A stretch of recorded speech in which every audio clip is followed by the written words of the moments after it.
What's happening, folks? Back with another reaction, back with some more Go-Go's. And we continue through their 1981 album Beauty and the Beat, an album a few people have commented they think is better than any other release the Go-Go's put out, so I can't really speak to that because I haven't heard the other material, although I am looking forward to going through Belinda Carlisle's solo material. Shout out to Philip in advance for making that journey possible.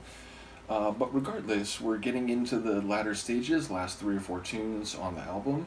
And the next one is called Automatic, which it's a single word title. Those do tend to be tougher to get a read on, even when the word itself has a lot of meaning because there's no other context around it.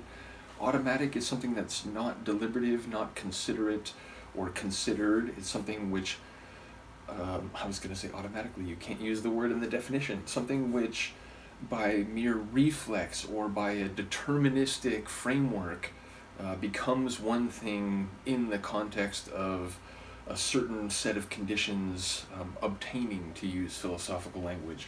So yeah, ultimately it's something which you don't think about, something which isn't part of a decision made by a consortium. It's something which happens when a certain set of conditions reach some level or some threshold. So let's find out what they have to say about it. This is the Go-Go's. The track is Automatic, and it's from the 1981 album Beauty and the Beat. And I want to make sure I have it on the right side here.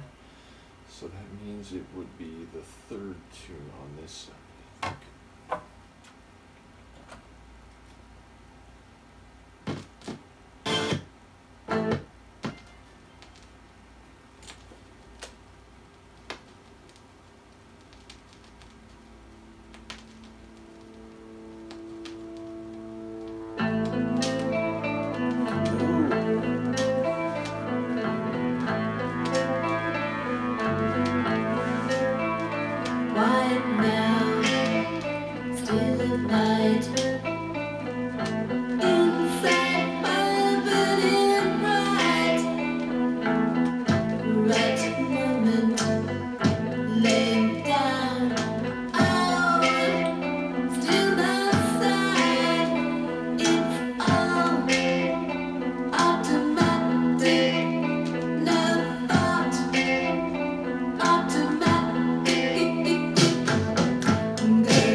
A bit of a post-punk flavor to it.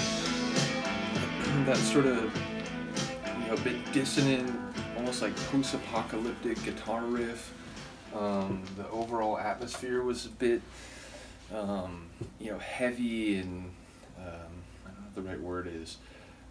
what's the opposite of euphoric? I guess it would be something very bad, which is not what I mean. But yeah, it had like a malaise hanging over it. It had this like uncomfortable feeling. So I enjoyed it, and it was very different from a lot of the rest of the album, which did have this very energetic, new wave sound again, and some different flavors, and some I've re-listened to more than others. Lust to Love is one that I do keep listening to. I really love that track. But yeah, this was a different sort of flavor, and one that serves as a nice counterpoint to a lot of the rest of the album. And yeah, I don't know that I picked up on some phrases, including the idea that automatic is, you don't think about it. It's not thinking. But I didn't get the essence of the overall track, so it's definitely something I'll have to re-listen to. Curious to hear any comments people have in that regard. But yeah, again, we're getting into the final part of the album. I can't read anything on the back of this cover because of the way the colors behind the font, but I did have it out on Discogs. So the next tune is going to be You Can't Walk in Your Sleep If You Can't Sleep. I do enjoy that phrase a lot. Shout out to all the insomniacs out there. I am curious to hear what that'll be about, and I'm always interested by a track title which features a parenthetical portion. Nevertheless, once again, shout out to the Go-Go, shout out to Philip. I'm looking forward to the Belinda Carlisle solo journey as well. Let me know what you think of the tune. I'll see you next time. Peace.